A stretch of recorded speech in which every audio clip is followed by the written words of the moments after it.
Hello friends, study club 18 में आपका स्वागत है। आइए हम भारत का इतिहास पढ़ते हैं।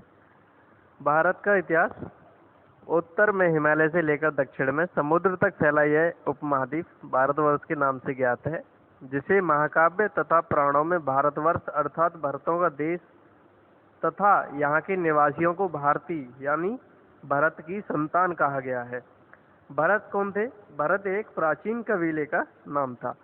प्राचीन भारतीय अपने देश को जम्मू द्वीप अर्थात जम्मू जामुन यानी वृक्षों का द्वीप कहते थे। प्राचीन ईरानी इसे सिंधु नदी के नाम से जोड़ते थे, क्योंकि सिंधु नदी कहाँ बहती है? हिमालय के पूर्वी तट पर ना होकर के पश्चिमी तट की तरफ बहती है।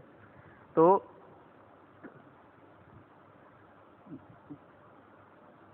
यही नाम फिर पूरे पश्चिम में फैल गया और पूरे देश को इसी एक नदी के नाम से जाने जाने लगा। यूनानी इसे इंदे और अरब इसे हिंद कहते थे। मध्यकाल में इस देश को हिंदुस्तान कहा जाने लगा। अरब क्या कहते थे? इसे ध्यान रखेंगे, इंदे कहते थे। मध्यकाल में इस देश को क्या जाने लगा? हिंदुस्तान। यही शब्द क्या हुआ? फारसी शब्द हिंदू से बना है। कौन सा? इंदे। इंदे से क्या शब्द निकला है? फारसी शब्द हिंदू।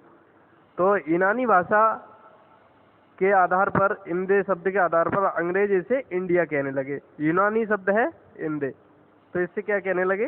अंग्रेज इसे इंडिया कहने लगे। विंध्य की पर्वत श्रृंखला देश को उत्तर और दक्षिण दो भागों में बांटती है। यानी हमारे देश के मध्य में, जहाँ मध्य प्रदेश है, वहाँ पर एक श्रृंखला है विंध्य की पर्वत श्रृंखला। तो यह देश को उत्तर और दक्षिण दो भागों में बांटती है। उत्तर में इंडो यूरोपीय परिवार की भाषाएं बोलने वालों की बहुतायत बहुत है, यानी ज़्यादातर उत्तर भारत में कौन सी बोली जाती है? इंडो यूरोपीय परिवार की भाषाएं बोली जाती हैं। और दक्षिण भारत में जैसे तमिलनाडु, कर्नाटक या फिर आपका केरल हो गया, तो यहाँ पे द्रविड़ परिवार की भाषाएं बोलने वालों का बहुमत बहुत है, यानी अधिकतर यहाँ पर द्रविड़ परिवार की भाषाएं बोली जाती है।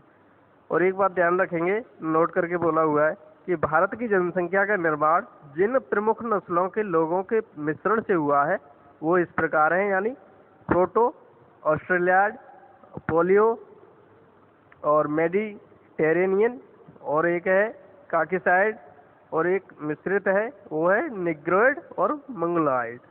तो इसे ध्यान रखेंगे। इसके बारे में अब जानकारी आपको नहीं है तो इसके जो है पढ़ करके एक बार दोबारा से रिवीजन करना है।